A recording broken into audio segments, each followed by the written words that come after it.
그 여자를 처음 만난 것은 공항으로 향하는 고속버스 아니었습니다. 복통을 호소하던 그녀를 병원에 데려가고 택시를 함께 타고 비행기까지 같이 탔습니다. 우연이었습니다. 그런데 그 우연이 하노이에서, 방콕에서, 그리고 유성호텔 904호까지 이어질 줄은 상상도 못했습니다. 유부남인 저와 남편에게 배신당한 여자가 만든 은밀한 하루들이었습니다. 매달 한 번 같은 방, 같은 시트, 같은 체온. 연락 한 통 없고 이름 하나만 알고 그 이상은 절대 묻지 않는 사이였습니다. 그런데 말입니다. 이젠 이 관계가 끝나지 않았으면 좋겠다는 생각이 듭니다. 미친 줄 압니다. 그래도 저는 그녀가 필요합니다. 도대체 무슨 일인가 궁금하시죠? 지금 바로 시작하겠습니다.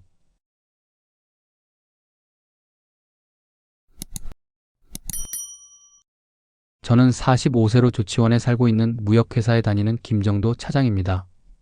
어느 날 회사에서 급한 베트남으로의 출장 명령이 떨어졌습니다. 너무 갑작스러웠습니다. 아내 김지미와는 평소 사이도 좋지 않아 이참에 며칠 잠시 떨어져 지내는 것이 나쁘지 않겠다고 생각하고 있었던 차였습니다. 출발은 오전 9시 인천공항. 대전에서 출발하는 리무진 버스를 예매했고 짐을 간단히 챙겨 집을 나섰습니다. 리무진 예약 시 1인 좌석은 이미 만석이어서 2인석을 예약했었습니다.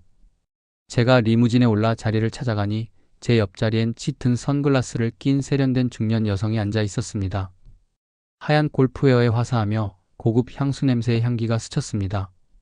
그 순간 저는 알 수 없이 자꾸 그녀에게 시선이 갔었습니다. 참 맵시 있고 끌리는 스타일이라고 생각하면서요. 잠시 후 버스가 고속도로에 들어서자 저는 밀린 잠을 청했습니다. 그런데 얼마 지나지 않아 옆자리 여성이 조용히 몸을 움츠리며 괴로워하는 것을 느꼈습니다. 그녀는 속이 안 좋다며 폭통을 호소했고 휴게소에 잠시 정차해달라고 기사님에게 부탁 좀 해달라고 저에게 말했습니다. 저는 어쩔 수 없이 운전기사에게 상황을 설명했고 리무진 버스는 예정에 없던 휴게소에 들르게 되었습니다. 저는 힘겹게 차에서 내리는 그녀를 부축해서 일단 휴게소의 종합 안내소로 데려가 응급비상 상비약을 요청하고 그녀에게 약과 따뜻한 물을 건넸었습니다. 저는 많이 불편한 것 같아 무의식적으로 그녀를 도왔습니다. 생면부지의 사람이었지만 이상하게도 그냥 지나칠 수는 없었습니다. 얼마 후 화장실을 다녀온 그녀는 죄송하다며 다시 저와 리무진에 올라 제 옆자리에 앉았습니다. 그러나 얼굴이 많이 창백해 보였습니다. 버스는 다시 출발했지만 그녀의 복통은 쉽게 가라앉지 않는 듯 했습니다. 결국 30분도 채 되지 않아 그녀는 또다시 고통을 호소했고 기사님은 다른 승객에게 피해가 된다며 다음 휴게소에서 하차할 것을 권유했습니다. 저는 망설이다가 결국 제 캐리어와 그녀의 캐리어를 함께 들고 버스에서 내렸습니다. 그녀는 고개를 숙인 채 미안하다는 말만 반복했습니다. 휴게소 주변에서 차를 수소문하다가 천안으로 가는 승합차 운전자의 도움을 받을 수 있게 되었습니다. 가까스로 그 운전자의 도움으로 천안 톨게이트 인근 병원으로 급히 향할 수 있게 되었습니다. 물론 함께요. 저는 도와주신 그 운전자분께 감사하다며 연신 고개를 숙였고 차에서 내리는 낯선 그녀를 부축해 병원 문 쪽으로 걸어갔습니다. 병원 대기실에 저는 저의 캐리어와 낯선 그녀의 캐리어를 가지고 대기하고 있었습니다. 조금 후 진료실에서 나온 간호사가 살찌키 장폐색 초기 증상이라고 했었습니다. 다행히 긴급 수술까진 아니고 약을 먹고 기다리면 된다고 했습니다. 전 휴대폰으로 어떤 병인지 검색했었습니다. 여성들이 가끔 겪을 수 있는 급성병이란 걸 알게 되었습니다. 그녀는 조금 회복된 얼굴로 앉아있다가 조용히 제게 말했습니다. 진료실을 나온 그녀는 조용히 제 옆자리에 눈을 감고 배를 움켜쥔 채로 말했습니다. 도와주셔서 감사합니다. 전 하노이로 가는 길이었어요. 남편을 보러요. 저는 순간 놀랐습니다. 저 역시 같은 곳으로 가는 길이었으니까요. 그녀는 안다경이라고 했습니다. 이름만 들은 그 순간 왜인지 모르게 오래 알고 지낸 사람처럼 느껴졌습니다. 그녀는 약이 듣기 시작하자 서둘러 화장실로 향했습니다. 문제는 시간이었습니다. 병원 진료로 1시간 반이 지체되었고 천안 고속버스 터미널까지 가는데도 시간이 걸렸습니다. 급히 인천공항행 버스를 알아봤지만 시간이 맞지 않았고 결국 저는 20만 원을 들여 택시를 불러 그녀와 함께 공항으로 향했습니다. 차 안에서 그녀는 창밖만 바라보고 있었습니다. 저는 괜히 말 한마디 건네지 못했습니다. 공항에 도착하자 그녀는 아시아나 항공편을 탔고 저는 대한항공으로 출국 수속을 밟았습니다. 그렇게 그날의 첫 인연이 시작되었습니다. 하노이에 도착한 후 저는 쉴 틈 없이 바쁘게 움직였습니다. 현지 대행업체를 알아보고 오덱 관련 서류를 검토하며 발로 뛰었지만 큰 성과는 없었습니다. 첫 출장에서 아무것도 손에 넣지 못한 채 돌아가야 한다는 현실이 서글펐습니다. 게다가 팀에서는 결과를 빨리 재촉하고 있어서인지 제 마음속은 더 급해졌습니다. 결국 출장 마지막 날 공항에서 티켓팅을 하기 위해 줄을 서 있었을 때 저 멀리서 공항 대합실 의자에 앉아있는 익숙한 실루엣이 눈에 들어왔습니다. 그 여인은 선글라스를 벗은 채 어딘가 초조한 듯 연신 캐리어만 뚫어지게 바라보면서 만지작거리고 있었습니다. 바로 그 여인, 안다경이었습니다. 그녀도 저를 알아본 듯 했습니다. 티켓팅 다 하셨어요. 그러나 다가가 이 말을 거는 제게 그녀는 머쓱하게 고개만 살짝 끄덕였습니다. 반가움보단 당황스러움이 먼저였던 눈빛이었습니다. 마침 그녀는 예정된 일정보다 일찍 귀국하게 되었다고 했습니다. 그래서 비행기 스케줄을 조정하다 보니 이번에는 같은 대한항공편으로 귀국하게 되었던 것이었습니다. 잠시 후 티켓팅 카운터가 오픈되자 그녀는 말없이 여권을 꺼내면서 의자에서 일어나 카운터 쪽 대기줄 맨 뒤에 섰고 저는 그런 그녀의 뒤쪽에 줄을 섰습니다. 그리고는 저는 그녀에게 조용히 말했습니다. 남편분 잘 만나고 오셨어요? 그 말에 그녀는 한숨을 길게 내쉰 뒤 작게 말했습니다. 그 사람, 베트남 여자랑 있더군요. 저한테는 메이드라고 우겼지만 다 알죠. 그 말 한마디에 전 당황했습니다. 갑자기 베트남 여자 메이드. 저는 그녀의 상처가 많이 깊구나라고 느꼈습니다. 그리고 저는 티켓팅을 담당하는 항공사 직원에게 그녀의 옆자리를 요구했습니다. 출국 시간은 새벽 0시 30분 출발 비행기였습니다. 우리는 비행기 수속을 마치고 라운지 한쪽 구석 자리에 앉았습니다. 그녀는 말이 거의 없었습니다.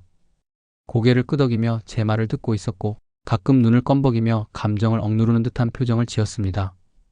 처음엔 우연이었고 선의로 도운 일이었지만 그녀의 눈앞에 앉아있는 지금 저는 이유를 설명할 수 없는 이상한 책임감을 느꼈습니다. 어쩌면 그녀의 고통 앞에 내가 너무 가까이 서 있는 건 아닌지 싶었습니다. 결국 그녀는 조용히 입을 틀어막고 울기 시작했습니다. 하노이 공항 한복판에서 사람들 시선은 아랑곳하지 않은 채였습니다.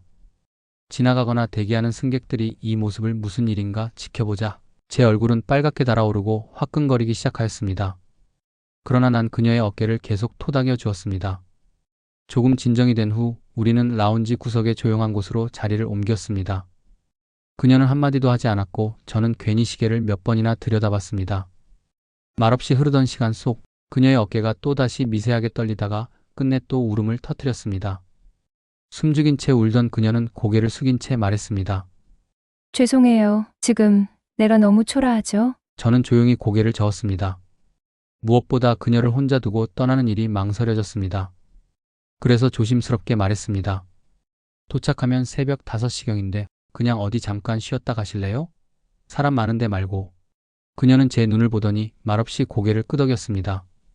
우리는 도착 후 입국장을 나서서 같이 택시를 탔습니다. 목적지는 묻지 않았고 그녀가 조용히 기사에게 호텔 이름을 말했습니다.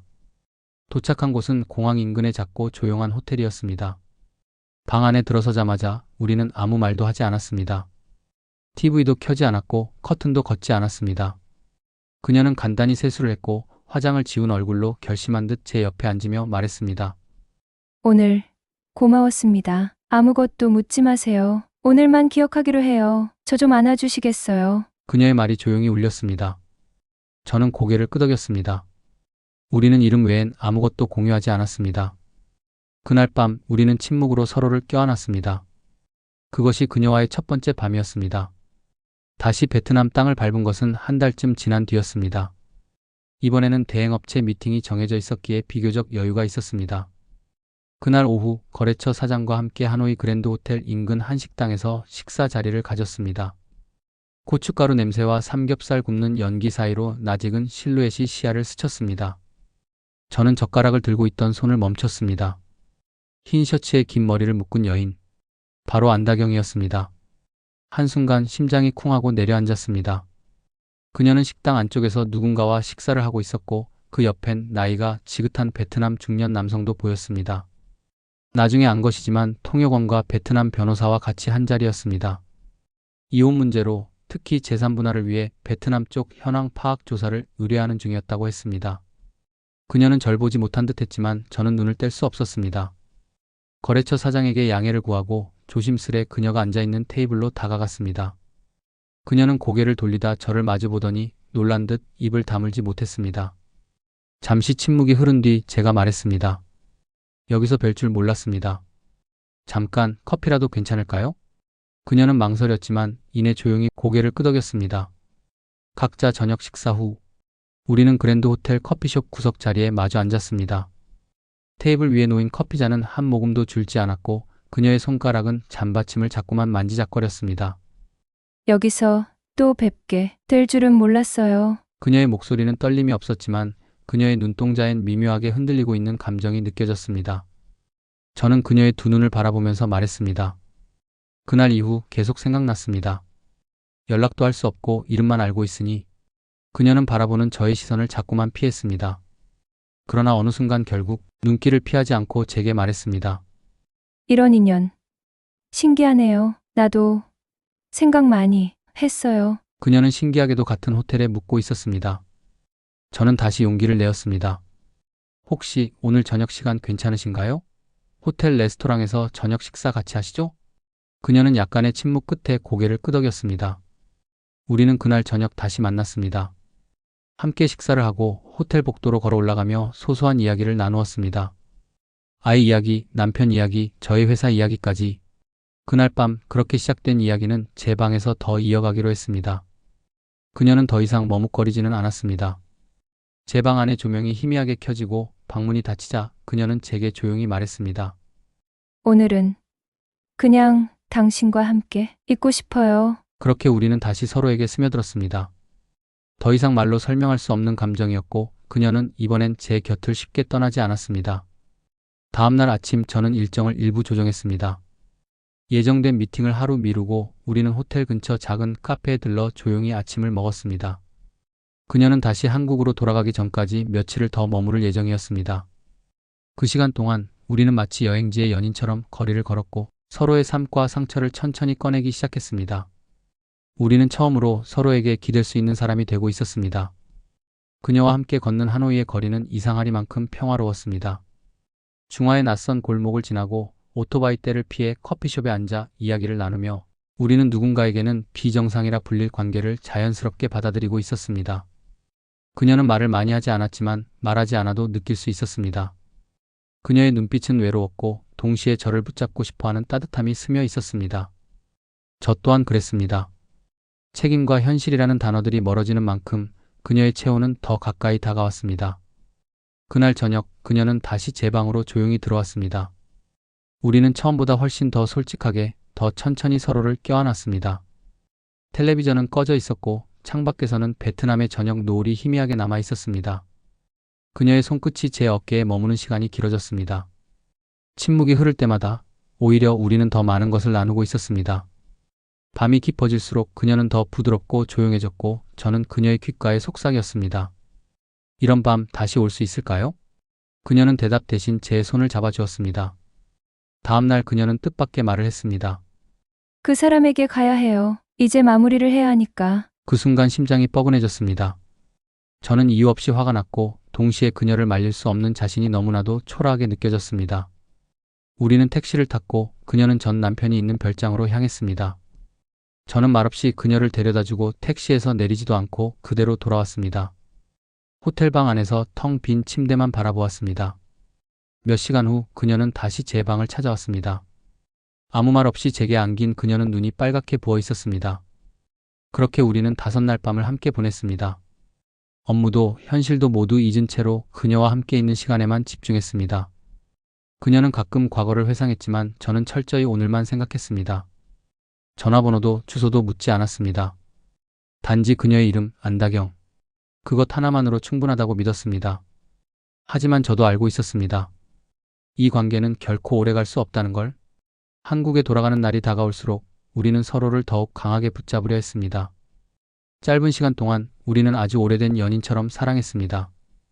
귀국 일정이 다가왔습니다. 그러나 우리는 더 낯선 곳에서 우리 둘만의 시간을 가지기로 했습니다. 그녀는 자신의 비행 일정을 먼저 바꿨고 저도 핑계를 대고 며칠 더 머물겠다고 회사에 거짓 보고를 했습니다. 우리는 함께 방콕으로 향했습니다. 관광도 쇼핑도 하지 않았습니다. 호텔방에만 있었습니다. 밖은 무더웠고 안은 오직 우리 둘뿐이었습니다. 몇 번이나 잠에서 깨어나 그녀의 머리카락을 매만졌고 그녀는 저를 바라보며 속삭였습니다. 이렇게 아무도 모르는 곳에서 당신이 처음이에요. 그렇게 우리는 도망치듯 현실을 밀어냈고 낯선 도시에서 다시 뜨거운 밤을 맞았습니다. 방콕에서의 시간은 현실을 지워버릴 만큼 강렬했습니다. 낮에는 에어컨이 켜져 있음에도 침대에서 땀이 맺히도록 서로를 안았고 밤에는 그녀가 들려주는 과거 이야기를 들으며 잠이 들었습니다. 저는 그녀의 모든 것을 알게 되었습니다. 웃는 습관, 한숨 쉬는 간격, 잠든 얼굴의 흐트러짐까지 그녀는 완벽히 제 여자가 되어 있었습니다. 그리고 그렇게 믿고 싶었습니다. 호텔방 커튼을 젖히면 낯선 하늘 아래 우리는 아무에게도 간섭받지 않는 세계에 있었습니다. 하지만 동시에 저는 알 수 있었습니다. 그 자유가 끝나가는 중이라는 것을 말입니다. 귀국길 비행기 안에서 그녀는 아무 말이 없었습니다. 이별의 시간은 정해져 있었고 우리는 그 끝을 알고 있었습니다. 인천공항에 내린 후 그녀는 짐을 찾고 저에게 말했습니다. 우리 한국에서는 연락하지 않기로 해요. 내 삶이 너무 복잡해져요. 저는 고개를 끄덕였지만 속으로는 쉽게 받아들일 수는 없었습니다. 서로의 일상으로 돌아가야 하는 순간 너무도 선명하게 그녀의 향이 남아 있었기 때문이었습니다. 그러나 연락처 하나 없이 단지 이름만으로 이 사람을 그리워해야 하는 상황이었습니다. 현실로 돌아온 일상은 너무도 삭막했습니다. 아내는 여전히 날 선 말투였고 집안엔 웃음소리 하나 들리지 않았습니다. 업무도 손에 잡히지 않았고 무여권은 결국 무산되었습니다. 머릿속엔 하노이의 밤, 방콕의 침대, 그리고 그녀의 눈빛만 맴돌았습니다. 저는 참지 못하고 그녀의 흔적을 쫓기 시작했습니다. 아무 성과는 없었습니다. 한 달 후 주말 새벽 전 거실에서 TV를 보고 있다가 채널을 골프 채널로 바꾸었습니다. JTBC 골프 채널에서는 아마추어 클럽 대항 골프 방송이 진행되고 있었습니다. 전 심장이 멎는 줄 알았습니다. 그 아마추어 골프 클럽 대항 중계를 보던 중 그녀를 발견한 것이었습니다. 자막엔 대전 유성 골프클럽 소속 안다경이라 적혀 있었습니다. 저는 바로 다음 날 조치원에서 대전으로 향했습니다. 유성 골프클럽 주차장에서 이틀을 기다렸습니다. 연습장에도 가보고 클럽하우스 앞에서 몇 시간이고 앉아 있었습니다. 그렇게 이틀째 되는 날 오후 골프백을 메고 걸어 나오는 그녀를 보았습니다. 선글라스를 낀 그녀는 처음과 똑같은 모습이었습니다. 다행히 혼자였습니다. 저는 조용히 그녀에게 다가가 말했습니다. 지저분하게 굴고 싶지 않아요. 그저 당신이 필요합니다. 그녀는 한동안 말없이 저를 바라보더니 낮은 목소리로 말했습니다. 나도 당신만이 생각했어요. 매달 한 번 그것만 지켜줘요. 그날 이후 우리는 유성호텔 904호에서 매달 한 번씩 만나기로 했습니다. 어떤 약속도 미래도 없었습니다. 단지 그날만 존재했습니다. 저는 그날을 위해 살아갔습니다. 다른 날은 무의미했고 그날이 다가오면 저는 살아있는 기분이 들었습니다. 그녀도 마찬가지였을 것입니다. 우리는 서로의 세계를 철저히 차단한 채 오직 그 하루의 연인이었습니다. 이름만 알 뿐 전화번호도 저장하지 않았습니다. 현실에서는 남남이지만 호텔 문이 닫히는 순간 우리는 다시 서로의 남자와 여자가 되었습니다. 유성호텔 904호. 그 방은 우리가 만든 두 번째 세계였습니다. 아무도 묻지 않고 아무도 기억하지 않는 곳. 그녀는 늘 10분 먼저 도착해 있었습니다. 창밖으로 유성 시내가 내려다 보이고 침대 위엔 항상 같은 민트색 시트가 깔려 있었습니다. 우리는 시계처럼 정확히 매달 한 번 그곳에 도착했고 아무 말 없이 서로를 껴안았습니다. 시간은 빠르게 흘렀고 호텔 밖 현실은 점점 더 무의미해졌습니다. 저는 그녀와 보내는 그 하루만을 위해 모든 일정을 조정하기 시작했습니다. 그러던 어느 날 그녀가 조금 늦었습니다. 평소와 달리 20분이나 지나서야 문이 열렸고 그녀는 약간 지친 얼굴로 방 안에 들어섰습니다. 교통이 좀 막혔어요. 짧은 말이었지만 저는 이상하게 마음이 불안했습니다. 그녀의 향기가 약간 달랐고 입술에는 미세하게 번진 립스틱 자국이 보였습니다. 저는 묻지 않았습니다. 우리는 그런 사이니까요. 하지만 그날 밤 저는 처음으로 그녀 옆에서 깊은 잠을 이루지 못했습니다. 그녀는 아무렇지도 않게 제 옆에서 잠이 들었지만 제 가슴 한켠엔 이상한 바늘 하나가 팍 켜졌습니다. 의심이라는 바늘이었습니다.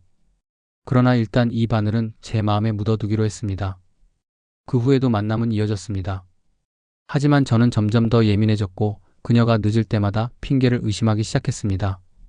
그녀가 샤워를 마치고 나올 때면 저는 무의식적으로 그녀의 목에 자국이 있는지 손끝에 흔적이 남아있는지 훑어보곤 했습니다. 그런 제 모습을 스스로 혐오하면서도 멈출 수 없었습니다. 우리가 공유하지 않기로 했던 현실이 서서히 문이 열리고 있었습니다. 제가 집착을 시작한 걸까요? 그녀는 아직 아무것도 모르고 있는 듯 했지만 저는 확신했습니다. 우리의 이 관계가 쉽지 않다는 것을요. 결국 끝으로 향할 것이라는 것을요. 그럼에도 불구하고 저와 그녀와의 관계는 더 깊어졌고 동시에 더 불안정해졌습니다. 이것은 치명적 관계 중독이었습니다. 저는 그녀를 단순한 하룻밤의 위로로 여기지는 않았습니다. 아니, 이미 그럴 수 없는 지점까지 와 있었습니다. 당신 없이는 못 살 것 같아요. 제 입에서 튀어나온 말에 그녀는 아무 대답 없이 담배를 피웠습니다. 눈빛은 흔들렸지만 입은 닫혀 있었습니다. 저는 조용히 그녀의 손을 잡았고 그녀는 떨리는 손끝으로 제 손을 감싸 쥐었습니다. 그 순간 둘 중 누구라도 먼저 멈추지 않으면 우리는 함께 무너질 것 같았습니다. 그녀는 어느 날 문득 말했습니다. 이제 그만 만나는 게 맞는 걸까요? 저는 숨이 멎을 것 같았습니다. 하지만 말릴 수 없었습니다. 그녀의 표정은 지쳤고 눈가에는 눈물이 맺혀 있었습니다. 매번 당신을 만나고 돌아가면 난 점점 현실로 돌아가기 힘들어져요. 저도 알고 있었습니다. 우리 관계는 온전한 사랑이 아니었습니다. 위안이었고 일탈이었고 관계 중독이었습니다. 그러나 나는 그녀 없이는 숨 쉴 수 없게 되어 있었습니다. 그렇게 우리는 그만두자는 말도 계속하자는 말도 하지 못한 채 그날 밤을 또 보냈습니다. 그날도 어김없이 유성호텔 904호에서 그녀를 기다리고 있었습니다. 그런데 익숙한 노크 소리와 함께 문이 열렸을 때 그녀의 뒤로 지나가는 누군가의 시선이 내 어깨를 스쳤습니다. 호텔 복도를 지나가는 누군가가 있었고 저는 그 사람이 저와 그녀를 문이 닫히도록 오래 지켜본다는 것을 직감했습니다. 다음 날 회사에서 이상한 기류가 감지되었습니다. 회식 자리에선 누군가가 차장님, 요즘 대전 자주 가시나 봐요. 라고 웃으며 말했습니다. 저는 웃어넘겼지만 심장이 미세하게 흔들리는 것을 느꼈습니다. 드디어 발각되기 시작한 겁니다. 며칠 뒤 아내 김지미가 갑자기 진지한 얼굴로 물었습니다. 정도 씨, 요즘 대전에 무슨 일 있어요? 저는 피곤하다는 핑계로 대답을 피해갔지만 그녀는 뚫어지게 저를 바라봤습니다.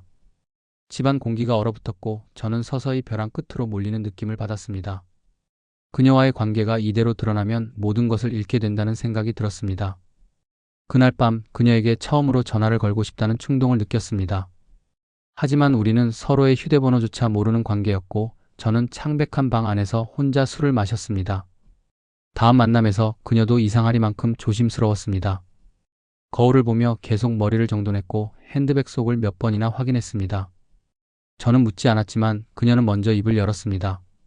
나 들켰어요. 골프 동호회 쪽에서 누가 저를 호텔에서 봤대요. 자꾸 이상한 말들이 돌고 있어요. 그녀는 눈을 감고 말했습니다.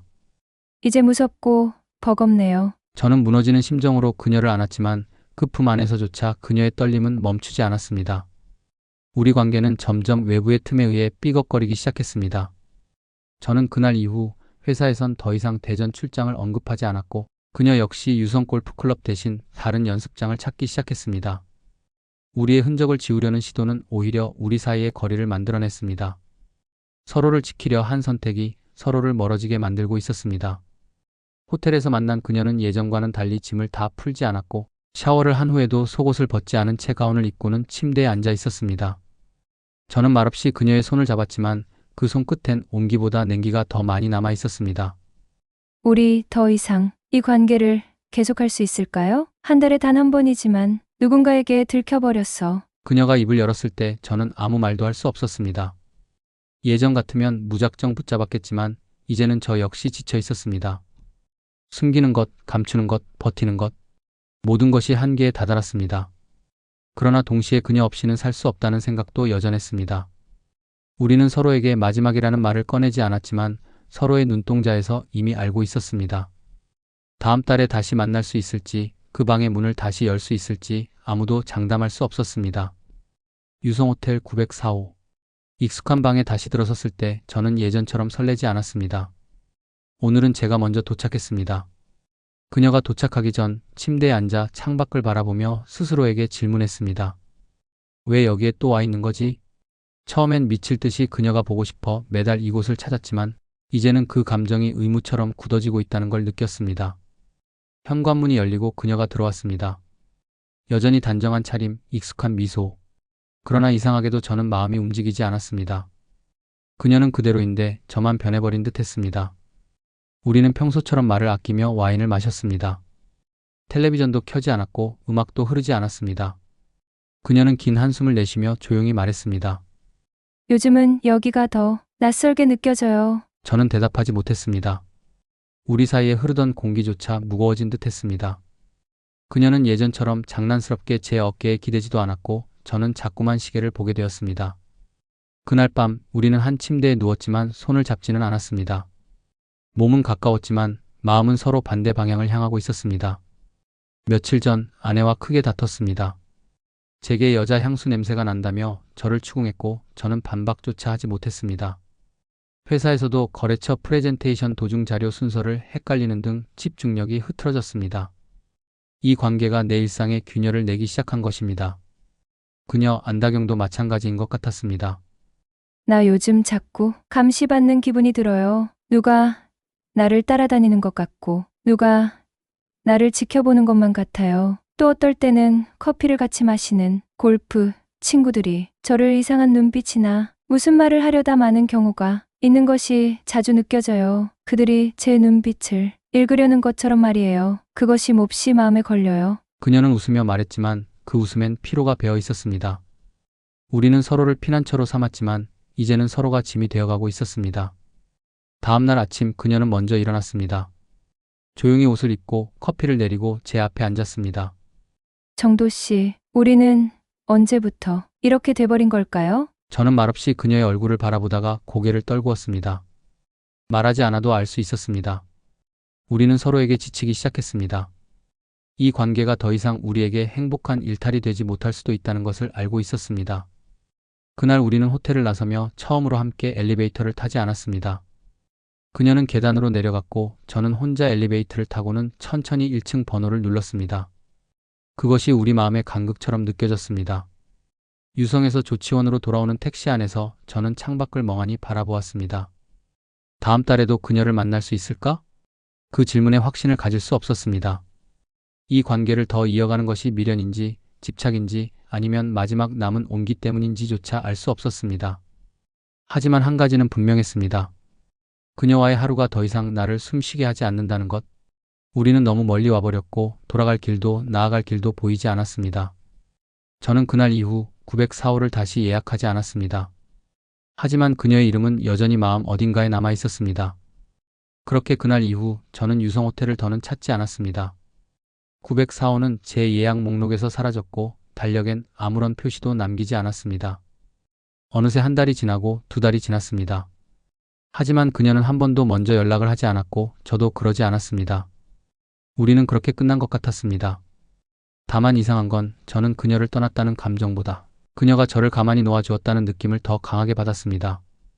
언젠가 다시 만나게 될까? 그 생각은 점점 흐려졌습니다.